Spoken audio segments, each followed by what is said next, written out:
I'm just going to quickly introduce everything, give you a bit of the agenda. As you can see on the screen at the moment, we're going to say welcome to our freshly new Alderman Andrews, who would just like to say hello to everybody.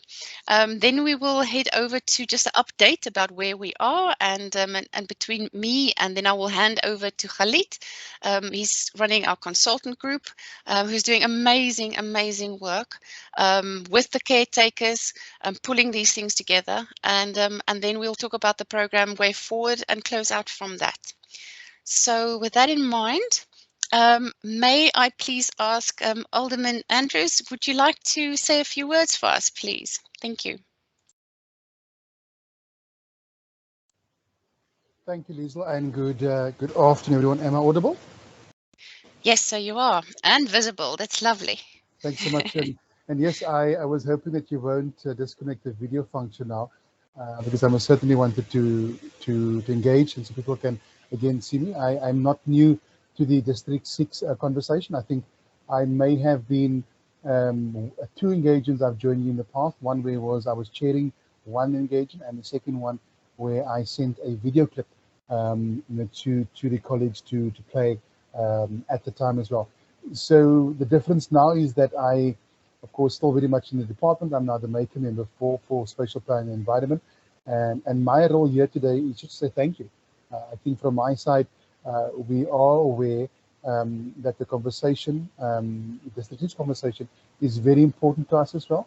So thank you to Liesl and to the rest of the team for the amazing work that you are doing. Thank you to Khalid, to you and your team as our partners in the area, just to make sure that we don't drop the ball on any particular issue or matter that our District 6 stakeholders want to bring to our attention, and that it lands in the manner that we really want it to land as well. But it's important that we communicate all of this in a manner that everyone's comfortable with, and that's why I want to also thank the caretakers as well that have been part of this conversation. So from my side as the political principal, thank you so much. We will continue engaging again with regards to District 6. I have just one desired outcome, that we pull as many of our District 6 stakeholders or as long as we possibly can to be part of this process. So when we have that final document and your input as to what the local scope, the neighborhood plan should look like, that you see your input reflected there in that document. And that to me is really important. But also more importantly, to invite you, if you feel that we may have missed something, please let us know. I think that's also very important. We don't want to not give you an opportunity to engage with us as well. And we know that not everyone has access to the online engagement, so that's why the in-person engagements are equally important to us as well. And just to confirm our genuine desire to work with all our District 6 stakeholders to ensure that the final document, the neighborhood plan for your community, has your input reflected there as well. So thank you again to all the stakeholders as well. Looking forward to a fruitful engagement this afternoon. Thank you, Liesl. Thank you, Alderman. That's fantastic. Yes, guys, this is really a project that is sort of far and wide, and high time that we really move forward on a lot of these things. Just as a reminder, just to kind of like put into your mind how all of these things work, because I know it is very not always clear and sure about what's happening, when is it happening. We tried to do a little bit of a picture here so I could explain to you. There's one key one at the top there, the National Government Housing Program. Now that is the housing delivery, and they're busy with that, and it's the Department of Rural Affairs, etc., etc., etc. They've got a long name. So that is all about that housing program. Now, the thing that has to run with that is the development framework plan. Now, 2012, you were all part of that information that was kind of like collected with the community, and previous consultants worked up a draft development framework that went out for public participation. Khalid will show you one of those images a bit later. From that, we need to formalize that into a local area plan. They call it a local spatial development framework, a long word, but it actually means a neighborhood plan, an area plan that tells us or gives us the guidelines for when things happen, that there's a storyline for it. Now, there was a first meeting in last year, September, where we talked about the power of 3 with the community in terms, you can remember that tree that we talked about and said there's a past, there's a present, and there's a future, and how all 3 of them need to work together to see the fruit on the tree as we grow eventually. We also had the spatial planning guys with Nigel Titus and his group that had various workshops on this spatial big vision plan that will formalize that plan that was done by Nisa Mammon and them. And they're busy unpacking that, and there's that public participation finish, I think, on the 15th of December now. So please can respond to that, and then they're going to approve that, and that helps with that housing program. One drop down from that is the public realm strategy. Now that's like an element inside of all of this, because what we've noted in all of this is that, rightly so, housing is incredibly important. But as you and I know, it's the spaces between buildings that's just as important, and that really, Khalid will focus on that a little bit more later on. But we call it the public realm, the places that we all can kind of share, that we go into, that you feel comfortable, where it's nearly open to the sky and it can move around. What does those places look like? Now, local government has got a remit to look at those, your parks, your streets, your sidewalks, etc. So we're wanting to ask as well, what is that glue that holds the buildings and everything together? Help us figure that one out. It goes along with the cultural and memory strategy. You think, what was there? What should be there? What is the future? The activities and how those work, and the landscape strategy. So that's the what. From that process, we developed a water study, because at the moment we're looking at the water and where's the water? Is there a lot of water or isn't there a lot of water? Could some of that be utilized in the public spaces to water the plants, or to kind of maybe make a little fountain or something like that? Enjoyable, making public spaces enjoyable, but also sustainable. The second one is this one where we're talking about today, Major, is the public spaces, public streets, how that works. We get also private spaces that is used by more people, like around a church or a mosque. It's more private, but it's also kind of like that public feel to it.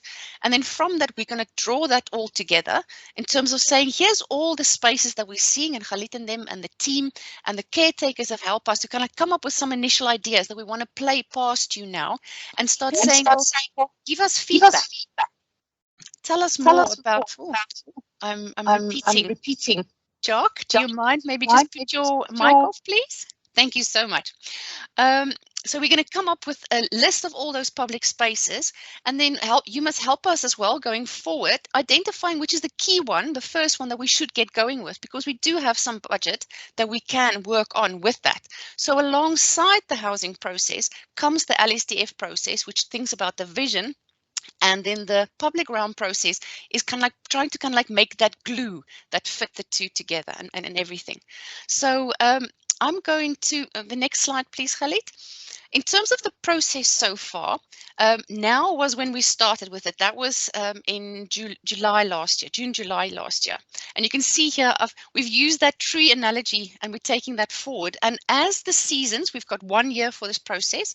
As there are seasons, we've been through 2 of those seasons already. We've been through the winter season, and it was literally winter, where the consultants went, they digged in, they tried to find out what is the paperwork, what is the books, what is the things that's written about us, etc., and what can they see before your input. Then they came back with that, and we presented back on that last time when we had our presentation. Now we were in what we call the springtime, where we were evaluating these spaces with the caretakers and looked at it and see what we can do. We're going to have a bit of a break, everybody go on holiday in December and January, and then we're going to come back in the summer season, and we're going to look again at those public spaces and public streets and what the guidelines could be that goes into the other reports. So we can start saying how we would like to see it, the look and feel of places. And then towards the sort of autumn, the last kind of finishing off, you can see the fruit coming out. We hope that you will also see the fruit come out from this process, and that we will all be kind of sort of have new seeds that we can go and plant as we go forward from July next year in terms of kind of formalizing and seeing what those processes are. So you can see the 2 seasons. We're halfway through. We're not finished yet, so that's why we're now here, to get your input halfway through. we constantly want your input, but this is a specific point where we just stop and look at things and see where we are. So I'm going to hand over to Khalid Jacobs. He's running our consultant team, and he will take you through now the amazing work that the public, through the consultants and the caretakers, have done, and give you a bit of a flavor there of what is to be seen, and maybe to come and see it with us in the City Hall for the next 3 days after today. We know it's COVID, but we want to be safe, so we spread it a bit, and we hope that some of you can make it either after work or Saturday maybe even. So Khalid, over to you. Thank you so much for all the work that you've done for us. Thank you, Liesl, and good afternoon, everybody. As Liesl mentioned, my name is Khalid Jacobs, but I represent quite a powerful team of consultants that have been assisting us in producing this work. So I am representing their work. So just to kind of start off very simply in terms of what the ambition of this appointment is. So the first thing that we said we're going to do was to just establish a vision for what the 66's public space need to be. We then asked ourselves questions about how do we organize these places, where are they located, how do they function, and how do we make these places. So all of those tasks we have undertaken over the last 6 months. And this presentation obviously doesn't represent a final outcome for this process, but it is an important marker to measure, the work that was done with some of the caretakers. So just to recap a little bit on what was presented the last time we met. We had talked about a process where we were going to select caretakers, or what we call caretakers, in other words, representatives from the community, to participate in a design process. And we had gone through quite an elaborate process to elect those caretakers. We announced those caretakers in a public meeting, and that was the last meeting that we had. We also presented at the last meeting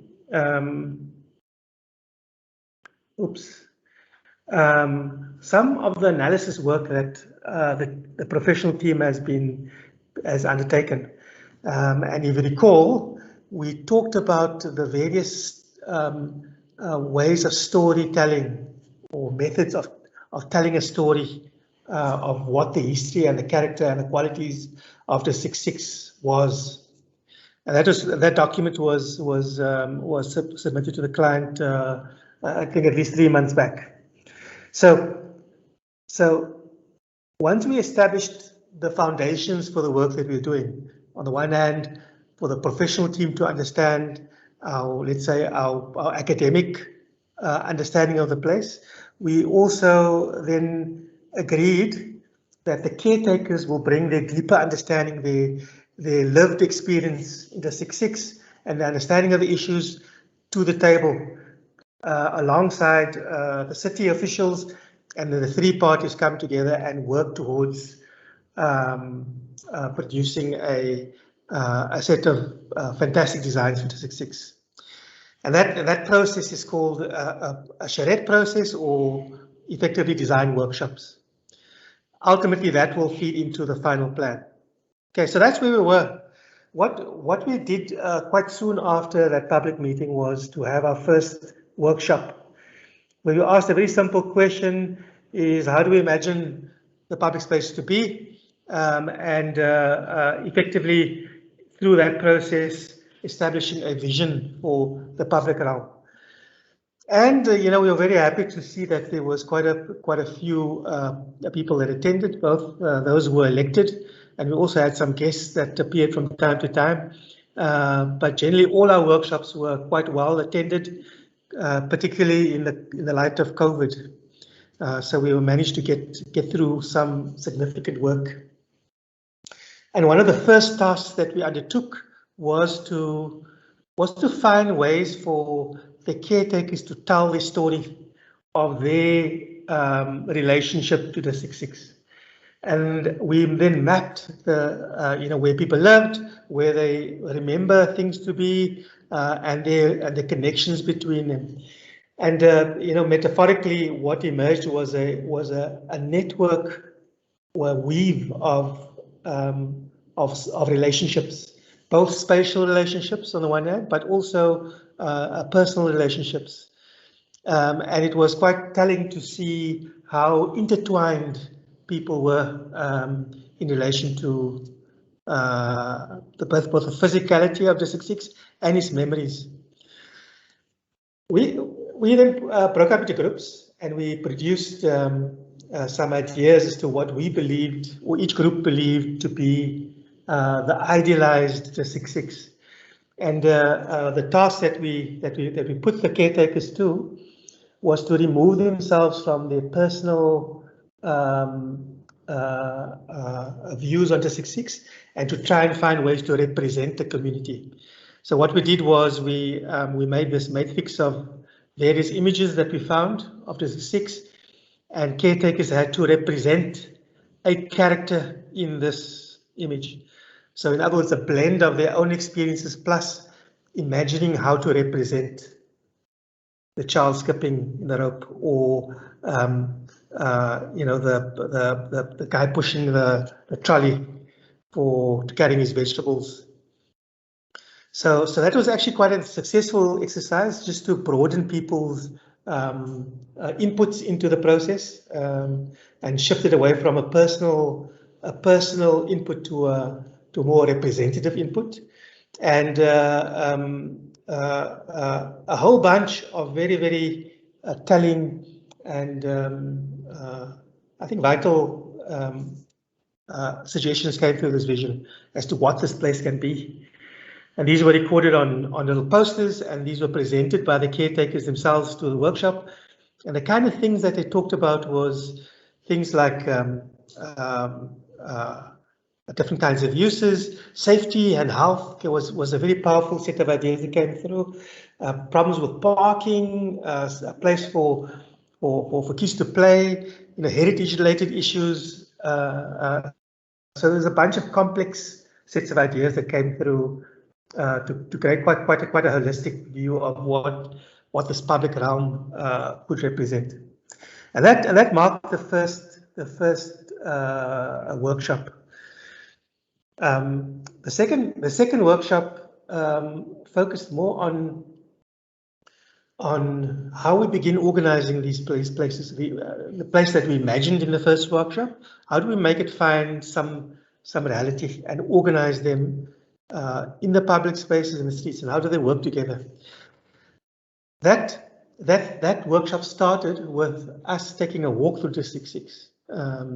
And you see from the map there on top that there was a route, a very simplistic route that we took through the 6/6 from the museum, the 6 Museum.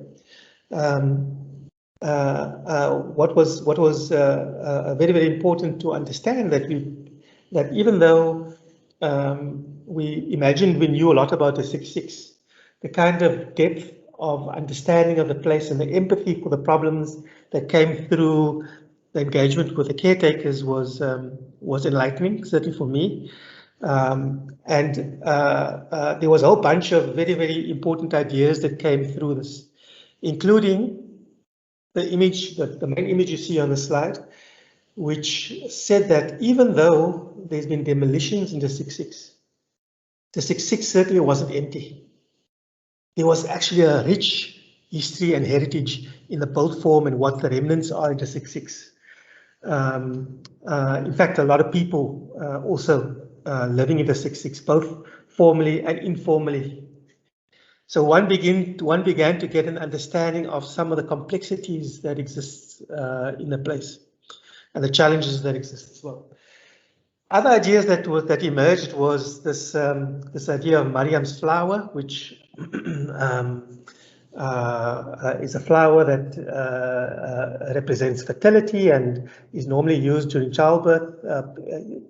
Historically speaking, certainly it is very well remembered in the 6/6. So that flower, every household would have, that flower and used for bathing of various sorts. That was quite I think, enlightening set of ideas. There was other contemporary problems. So this there's problems of other housing that got built into 66. What is the impact of those houses in the public realm? And you can see from that particular image that in fact these buildings were isolated from the streets, very unlike the 66 used to be, and it created very unfriendly and awkward places to go out to once you leave your fence. I was educated on the religious triangle, the relationship between the church and the two mosques was described as a religious triangle, but in fact, as we work through this, it's actually much more than 3 religious buildings in a cluster. There was 5 if you include the Moravian Mission and the Tennyson Street Mosque. So that triangle with the proximity and the life of these institutions in the everyday operations of the 66 was profound, and in fact it became clear to us that in the 66 people came together, and other people's or other religions' celebrations of important events was celebrated by everybody. And the last memory that I just want to share with you is this what emerged also was the heritage wasn't only in the artifacts or the physical artifacts like the remnants of the streets and the cobblestones and some walls that may have remained, but it was also in the landscape. And this is an image of a tree that was planted by somebody when they came back from Hajj. And they planted some seeds, date seeds, and there's a photo of that tree when it's still quite young on the black and white photo in the bottom middle. And to the right is the same tree, but now all grown up, and still a very powerful memory that exists in the 66. The other interesting revelation to me was that in fact the seedbed in the 66 is still there. So if you walk through the fields, you see the flowers and the herbs and the kind of plants that was planted historically in the 66. So the seed beds still exist, and they also add another layer of memory. So that walk took a lot longer than we expected or planned for, but nonetheless, once we got back to the workshop, we got down to some serious conversations again about the place. And there were 2 very important concepts that we had discussed, and the first is that restitution. The idea of restitution has been seen by the beneficiaries to be the return of houses. What is largely, that's what the conversation is about. In the media, in general conversation, it's about getting your house back. But we also made the argument in the workshop that restitution is much more than that. It's also about returning people's dignity, their security, the way of spending time in public space together as a community. So those losses is important as well, and those losses over the public realm is part, or restoring the public realm is part of the restitution process. That is quite a telling comment that came through. The other sort of idea was of understanding the difference between streets and roads, or roads and streets. So these are 4 images of streets, or roads rather, because they're not streets. These are 4 images of roads. On the 2 left-hand side images, you've got the N2 and the Phillips Kosana road on the bottom left. And on the right-hand side, you see roads going through the 66. The top right is the New Hanover Street. The bottom right is Constitution Street. And those images look the same. In other words, the language of the construction of these roads is about servicing a car. In fact, the quality of the speed of a national road is exactly the same quality as the neighborhood roads. So in fact, they don't function as neighborhood roads, they function as freeways running through District 6. And that is reflected in how it's designed. So we made an argument that streets is for people and the roads is for cars. And that in fact we need to return to making space for people in District 6. So we went through this we then broke up into groups again, and we workshopped through some ideas of how to organize space. And the workshops produced 4 layers to a plan, and they spoke to various kind of aspects of what this systems of public spaces are. So it's not only a square or a park, but it also includes streets. So streets as public spaces was then integrated into the set of principles. Okay. This is our team's translation of those diagrams into a formal drawing, and you'll see the various layers that are associated with it. I'll very quickly, and they're all assembled together. And I very quickly want to share with you what those systems are. So number 1 is the pink system, which is which we imagine to be a high street. So a new Hanover Street is imagined to become a walking street that allows for shopping. And of interest in particular are the 2 ends of it. So the east and west ends of it, of the street, are on the one hand gateways into District 6, and needs to be celebrated in that manner.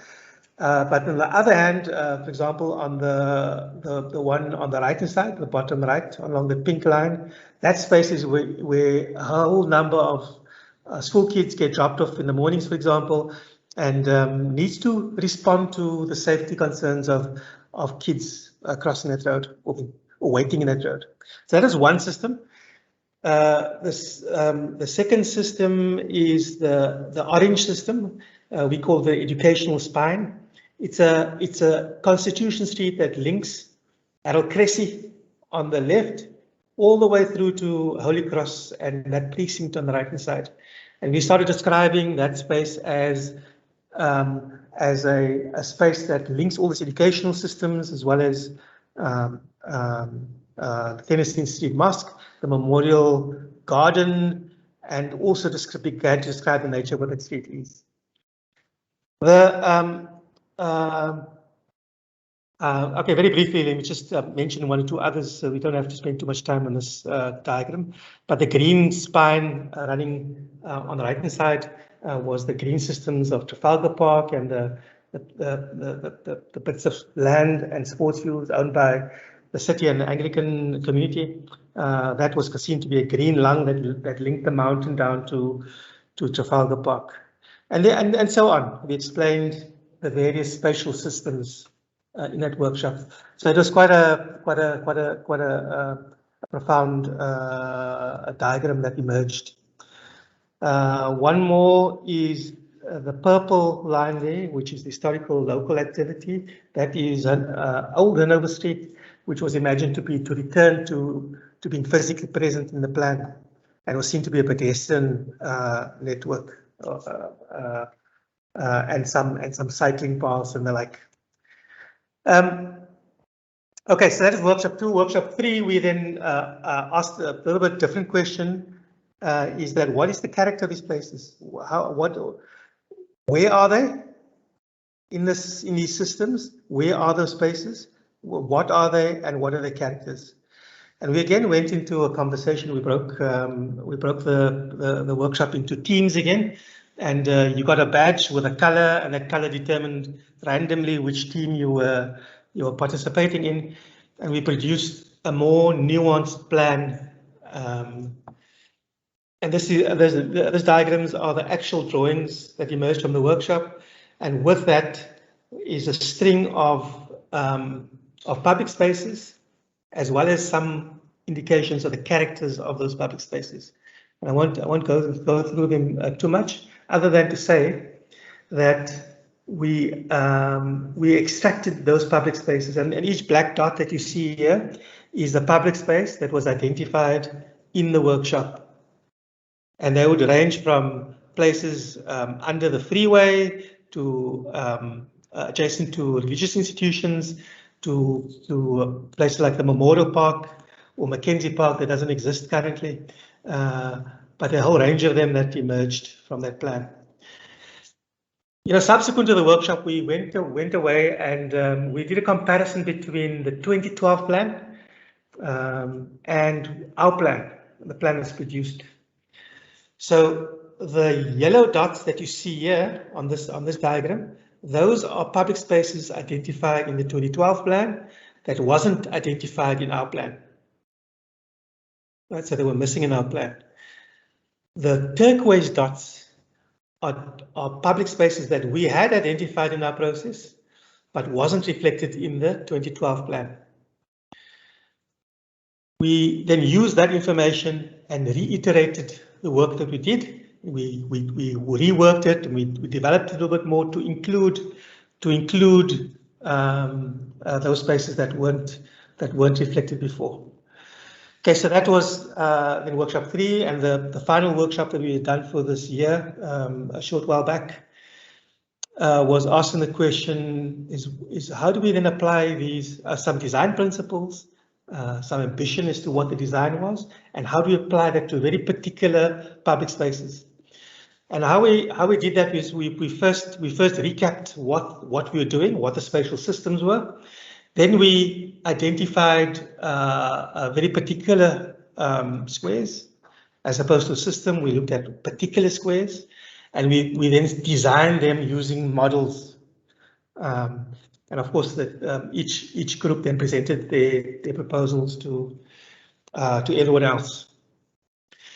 So through the course of the workshop, one of the questions that was asked is which public spaces are we won't be able to design all of them in the limited time we had. Which ones will we focus on? A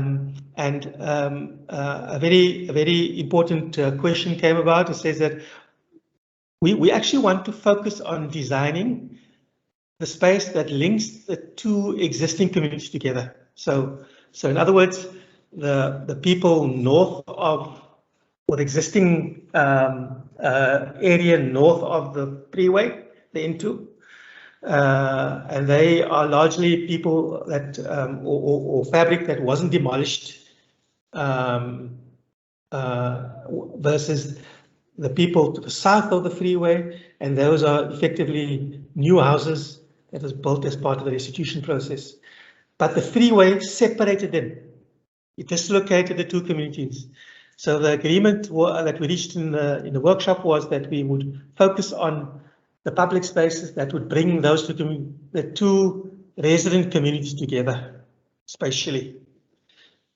That raised a few public spaces, and the various groups then went about designing them.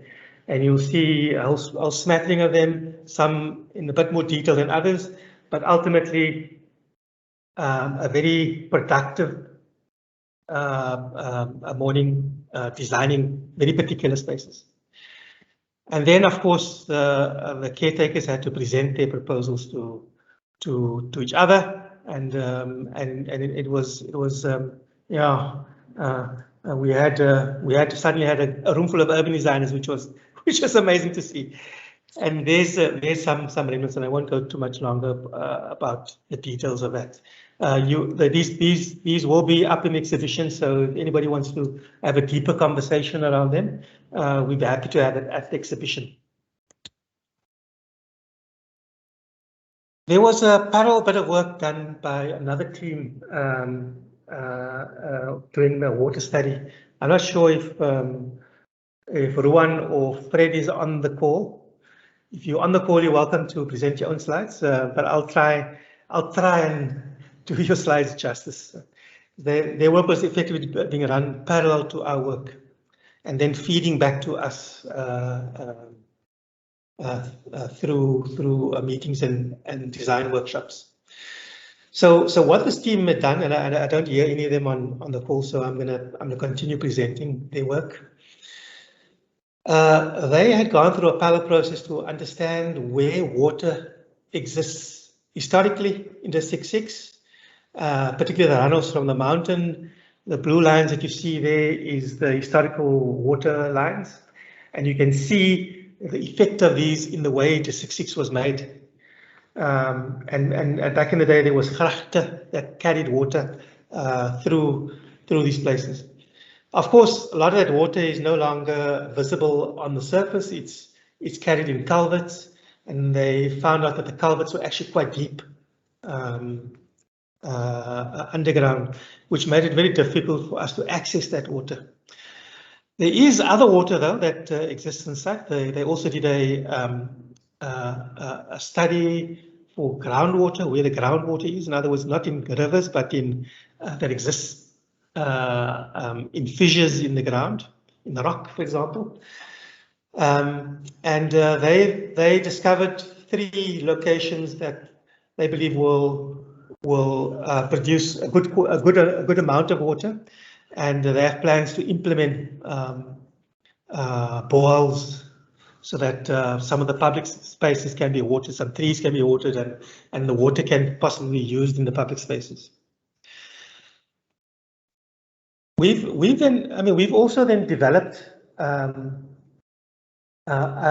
approach to District 6 that try to use the water not only in terms of watering plants, but also how it structures public space and how it uses public space. So we thought through, and this bit of work was done by TerraPlus, Anke Bormans and Maria. They are landscape architects, and they developed ideas around how to make the green spaces in District 6 work alongside the water systems. So things like, how do you catch water runoff from the mountain, and how do you clean that water before it goes either into the ground or gets used in other means. So there's a plan which talks about the ecology that the water supports, which includes bugs, butterflies, birds, and perhaps larger animals over time. That is ingrained into an ecological approach to making public spaces in District 6. That systems all overlays into our plan. The caretakers didn't see this plan yet. This is a neatened version of the plan that was produced by you. So there you see the smaller diagram. There is the plan drawn in the workshop, and that's the electronic translation of those ideas. And with it is a whole bunch of public spaces, and you'll see that there's notes describing each of those places that was discussed. Again, this is a poster that you'll see in the exhibition, and you'll be able to have a close look at them. There was some things that didn't quite work out as planned, and we needed to adjust. And that was particularly around how we used electronic communication in the workshops. So we had intended to get Teams conversations, or people who couldn't come to the workshop to join by Teams. The unfortunate thing is that if you weren't in the room, it was difficult for you to participate in the conversation. So that didn't quite pan out as we had imagined. And the second thing that didn't pan out as we imagined is the video clips that we had circulated. We had intended to do 2 things. The one is a short video clip for each workshop to get the spirit of the time, and a longer full-length copy of the workshop that was meant to be available online. That longer full-length version proved to be problematic in that the size of the files were hundreds of gigs, and it just it became problematic to upload and then view online. So we compensated with producing. Ilana produced these brochures for us to compensate for the lack of those videos.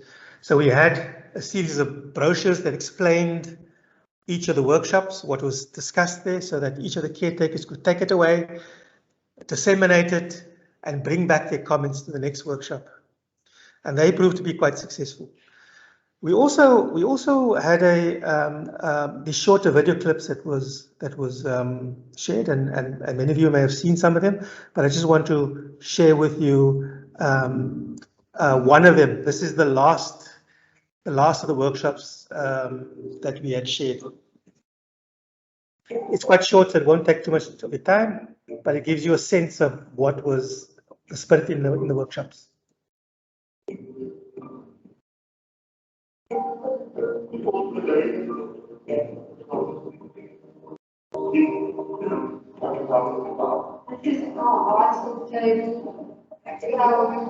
We were asking you the design team to push and all educate. Us that we have to reach it. First, the window and giving us something wonderful that happens. Now we are really and helping those are the flat. The thing is usually comes from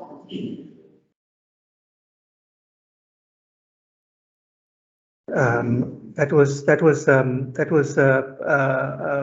heartwarming, to say the least, to see that people who participated appreciated the time and opportunity there. So that was the end of our last workshop, and I'm going to perhaps hand back to Liesl just to kind of reflect on where we are and what the next steps are. Liesl, thank you. Thank you, Khalid.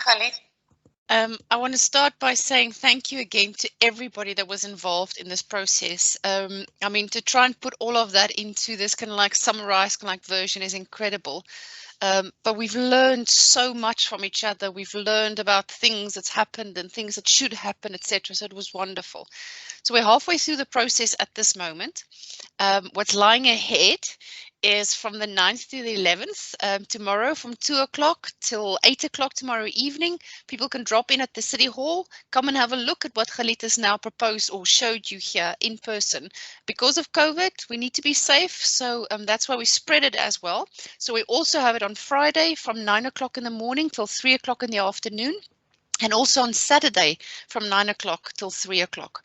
So there's ample time for everybody to come and have a look. And as always, we record most of these things, and they are as far as we can in terms of size on the website available. But we also have a record of what's happened, so it is there. We can show you that it did happen. So that's wonderful. And going from here next year, as you remember, that kind of the two we were in spring, we're now in summer. We're going to have 2 more public meetings, workshops with the caretakers that we're going to have.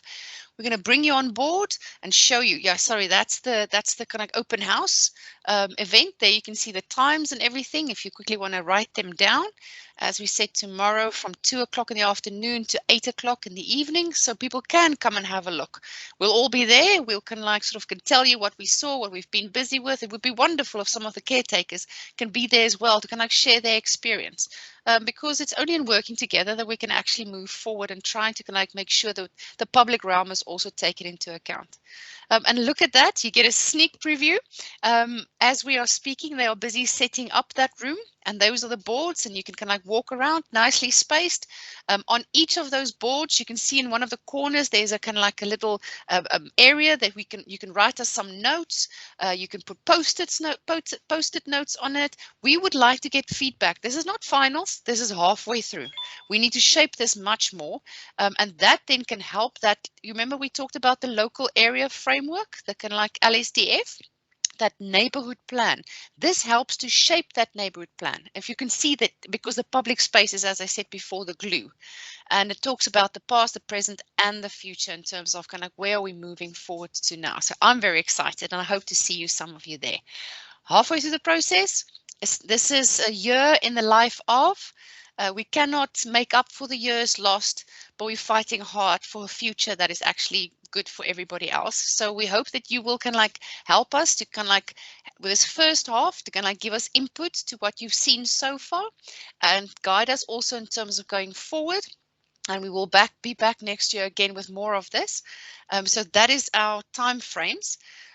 So I think there is more than enough time left over. Khalid, shall we open up if there's anybody that's got questions that would like to ask us anything? Then we can kind of like I don't know if you can see there's a little hand that you can put up.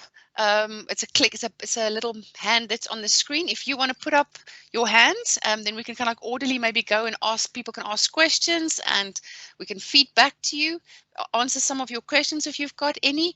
I can already see there is a hand that's gone up, which is wonderful. So you see how it works? You can see that someone has got a hand up when they put their hand up. You can leave your hand up, which means we then know you want to say something and we will come then to you. Otherwise, alternatively, you can write there on the side. There's like a speech bubble. You can click on there and then you can write in there if you've got any comments that you want to ask, if you don't want to ask it outright, and we can try and answer those as well. I can't unfortunately see those at the moment, but the rest of the team will be able to see that. So again, Khalid, thank you so much for all the hard work. Thank you to the caretakers for their input. You were representing the community. You brought that information to us from the community. So we really appreciate you so much. Any questions to us?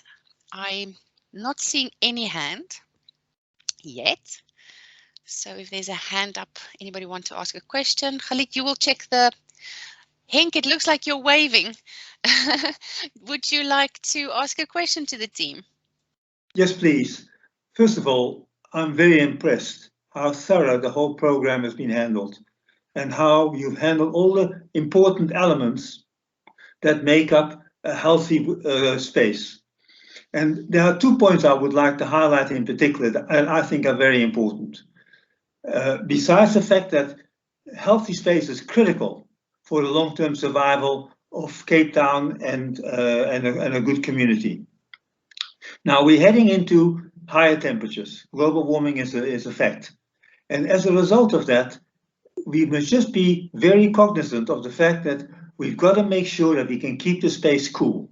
And trees make a huge contribution. Now I know, Khalil, you've allowed for that. And there are 2 aspects to that.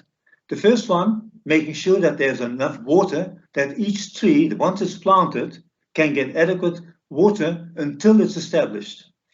And please bear in mind, a tree takes 30 years to become mature because Cape Town has got a Mediterranean climate where you only get rain in winter, and winter is not the growing season for trees. So they've got to be helped. Now, we are lucky we have the water at the moment, but that is one of the things we've got to go forward, allow for that, and make sure that the trees can grow to a nice size before all the people move in. In fact, that's the other point I wanted to raise, is at what stage are you going to be planting trees? If you leave it till the end, none of us will get the benefit. If you plant them early, the construction workers are going to get in the way, but I'm afraid you've got to look at it that way. Now, the other problem I want to highlight is what we have in the city. The trees are planted on pavements, and the roots are right in amongst all the utilities, your electrical wiring, you name it. And there was a huge amount of damage done to trees when the fiber optics cables were put in. They just cut trenches, they cut roots. A lot of trees ended up getting blown over. And I think this is an important aspect, is that whilst you must make provision for the water to feed the trees or to water the trees, you must also make sure that there's provision for the utilities so you can work on them without interfering with your plants and your trees. To me, those are very critical factors.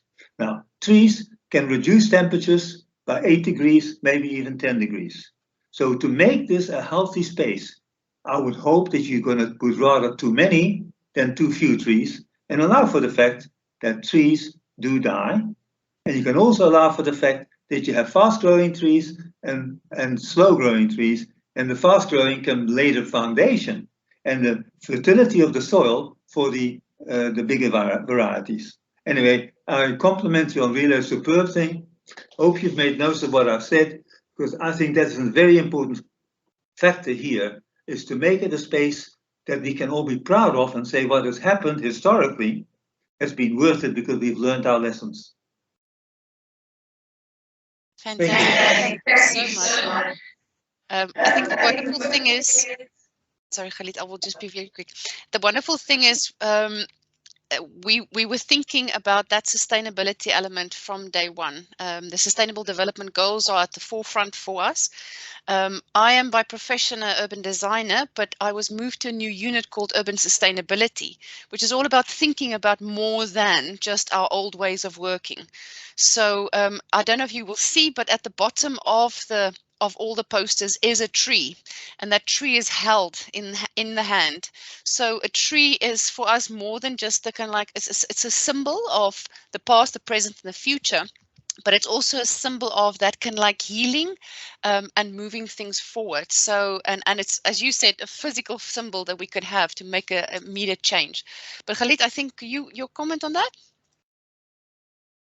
I think I appreciated the comments from Henk. I think Professor Henk, is it?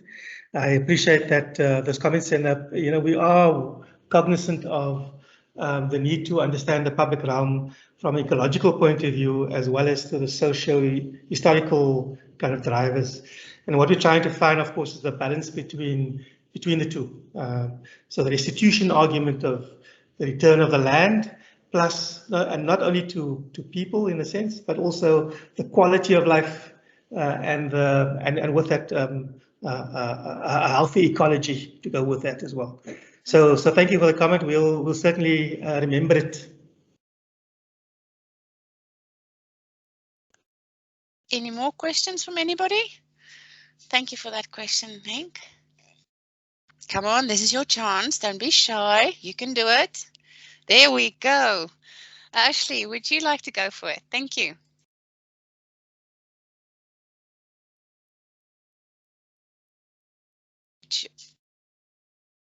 Ashley, your mic is off still. If you want to put your mic on and you can talk to us.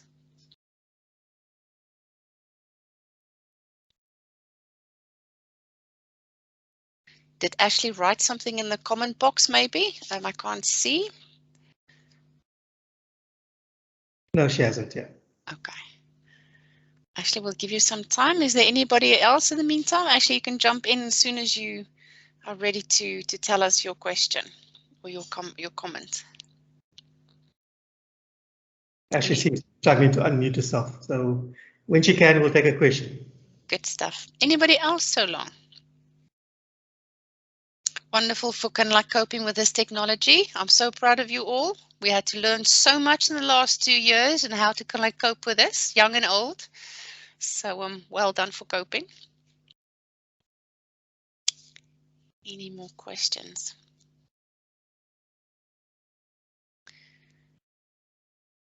We also have tomorrow at the event, I can just tell you, we've also invited the neighborhood plan team to sit with us during this event. So they will be there to kind of like help us answer those questions when it is about the neighborhood plan and the kind of like how all of that stuff works. Because remember, we're focusing on the public realm, that's sort of that glue in between. So if you've got any questions tomorrow until Saturday about that as well, they'll be on hand as well to explain to you how that works, that hymn sheet that we can sing to. Anybody else with a comment? Oh, there's another one. I cannot. Oh, Nadima, it's one of our caretakers. Welcome, Nadima. Would you like to jump in there for us?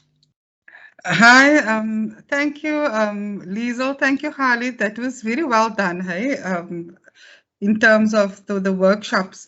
I just wanted to know the additional stakeholders that will be invited, or that will be there. Are they going to be there all the time, or are they only going to be there specific times in case we've got questions for them?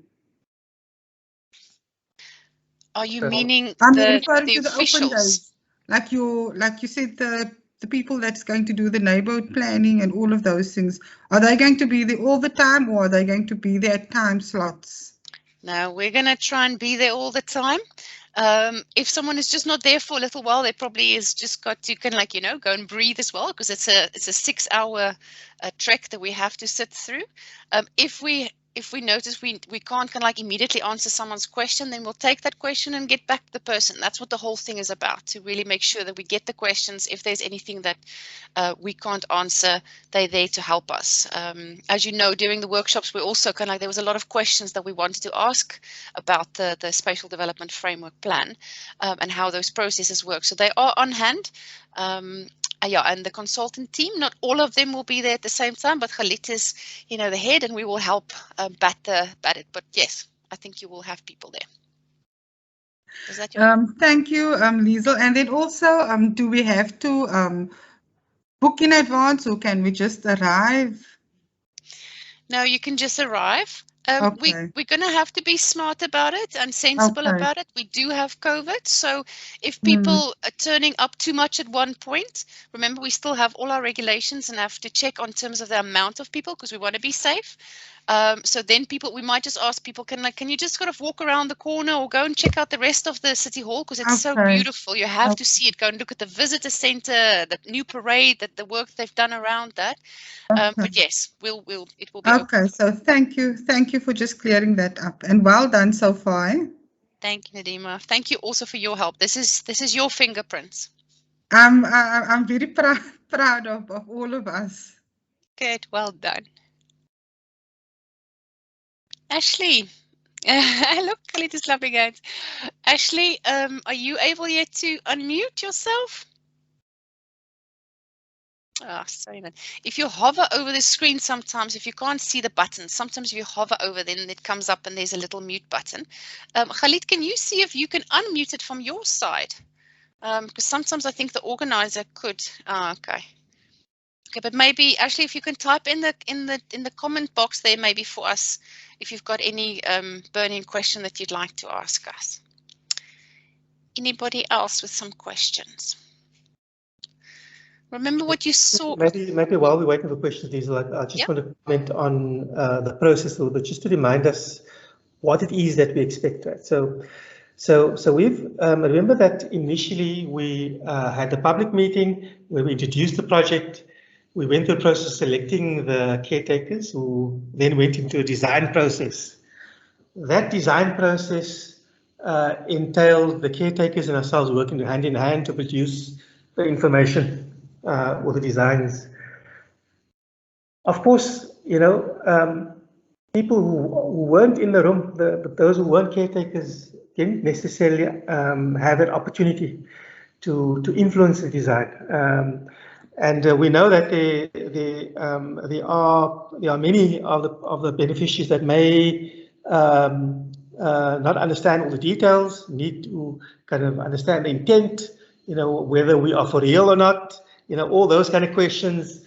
The intention behind this open house is an opportunity for others to influence the design.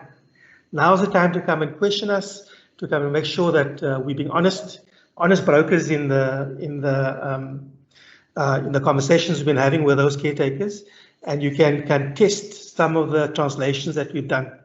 So we encourage people to participate in reviewing the design, so we can iterate and build more detail and more meaning and depth to the plan. So the open house is just a method of how that engagement happens. I think everybody understands what a public meeting is, where Liesl and myself will stand in front, and everybody sits in rows behind, and we have a very distant conversation with each other. The format of this is very different in that we are going to put the drawings and all information available all the time, so that you can take your time to inspect the drawings and then ask questions from us directly as to what we mean, or what we draw, or the like, or clarify any misconceptions, and then make a comment and say that is good or that's not good. How about this as an alternative? Right? And I think our expectation is that the spirit of engagement that the caretakers had shown, and their deep interest in the problem and trying to find very real solutions to those problems, is the spirit within which we would like others to come and participate. So it's an open house. There'll be many ways in which you can comment, and we'll also accept comments via email, after the fact. Hopefully that helps a little bit in terms of understanding the process a bit, Liesl. No, good stuff. I see another hand up. Is it Faiza? Can you? I hope I've got that right. Would you like to? Yes. Welcome, yes, welcome. Good afternoon. Thanks. Good afternoon, each and everyone. Salam alaikum. It is not as much as a question because you guys are doing a great job, like Nadima said. The thing is, I'm worried about the people waiting in the lobby, the guests that's waiting in the lobby, because I have advertised this virtual meeting on social media platforms, and as well as tomorrow's City Hall meeting that's going to run over 3 days. I have also advertised that. So I see people waiting in the lobby. So yeah, that is my concern. Thanks. Maybe they just want to give input, or just find out what's going on. Thanks. 100% shukran for that, Faiza. There aren't anybody in the lobby. So there's nobody on our system that's waiting in the lobby, and we've been allowing people in as they come. We've got 21 Shukran for that. Shukran. Okay. Have fun. Thank you again, and thank you for the amazing work that you're doing. Yes, the caretakers were like stars, really stars. I mean, I think what was wonderful for me to see as well is, and I have experienced it before, because I believe if we do public participation the right way, if we really work with the community, you get so much more out of it, isn't it? It's like the 1 + 1 suddenly becomes 5. Which is amazing, and the learning process grows and the trust grows, but it takes time to build trust. I'm hoping personally, and I've heard some of the caretakers saying it, that they would like to kind of like, after we've done with this process, go forward as a unified type of group that represent the wider community, because we do understand that there's a lot of kind of like groups that has to be presented here, but it is in that finding that sort of togetherness that I think really the hope is there for District 6 to be that place that we're going to brag about forever. So thank you for that. Ashley, are you able to unmute yourself yet? Oh, I'm so sorry, man. Anybody else with any questions? Yes, please tell your friends, tell your family, tell everybody. We're trying to be as transparent as we can. This is not someone that came up with an idea and telling you what it is, and just with the workshop telling you. This is us really coming alongside the community and asking them, what do you want to see? There's always a reality check in terms of kind of like how to make these things work and the detail and all that stuff. But I trust that you understand the heart behind of all of this. We'll have an engineer that says not precisely there, but there, or the a pipe under the ground that says, oh, you can't do it there, but you move it here. So the reality check will always be behind these things, but we need to get the storyline right, and then we can write that story better and sharper, and you can help us write that story more. Oh, I'm hearing someone. Would someone like to come in? I've got a question on the side in the meeting room here, was whether the city is possible for the city to provide parking when people come to the exhibition, perhaps on the Grand Parade.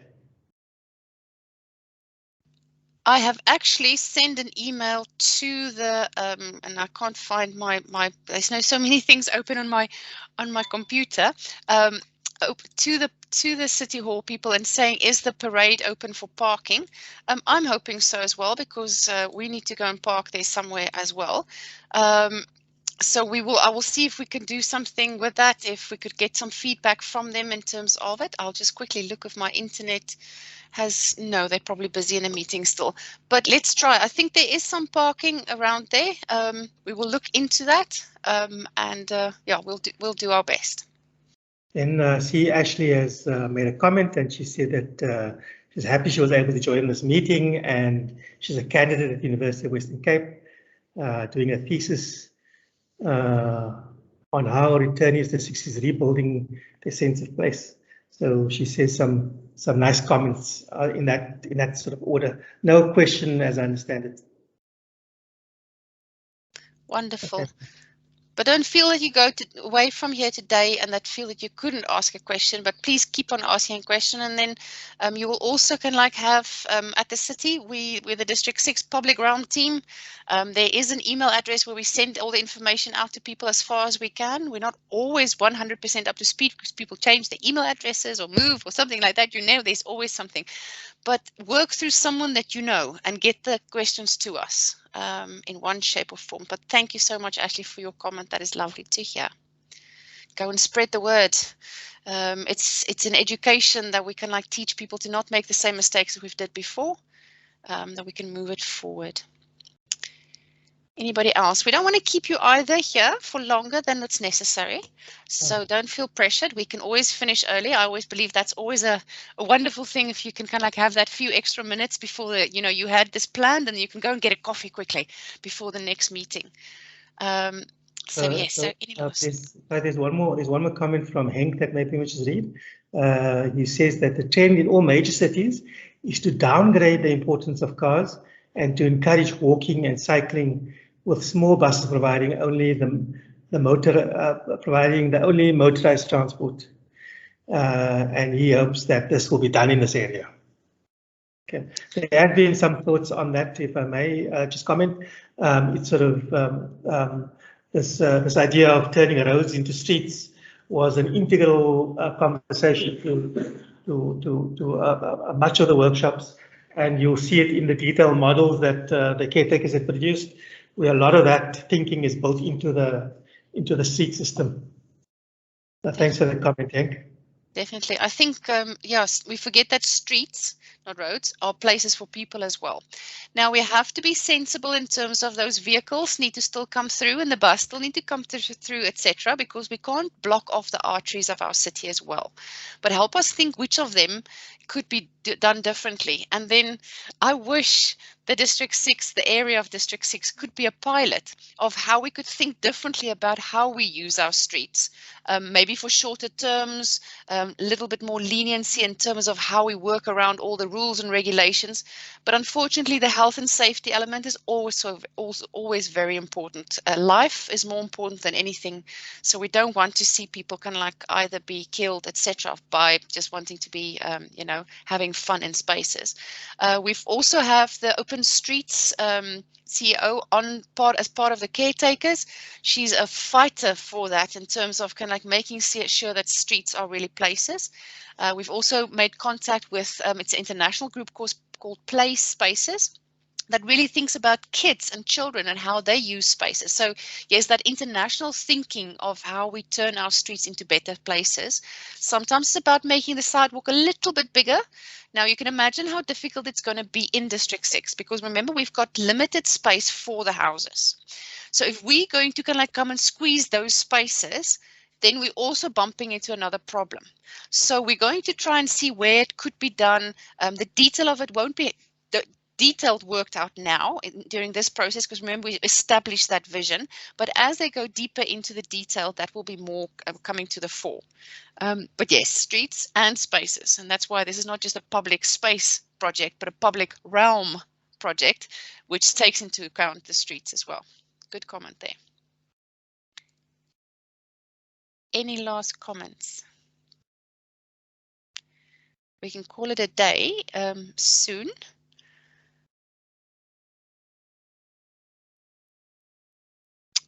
Anymore. I'll give it to 20 past. It's nearly 20 past, and then we can have like a 10-minute break before the next meeting. Yay!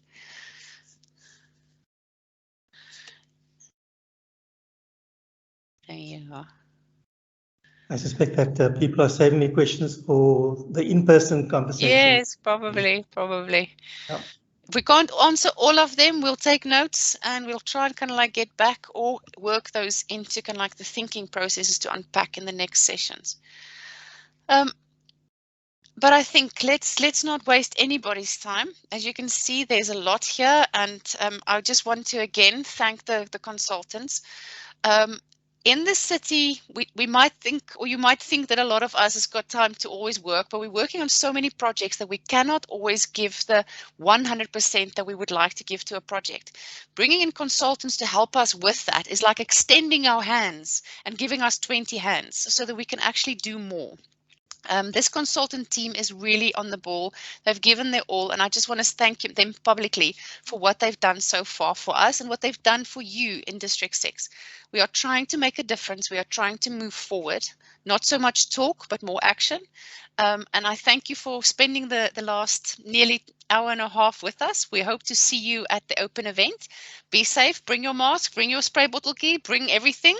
Distance from people, we're going to be smart about it. But yes, we hope to see you to get more input into this process.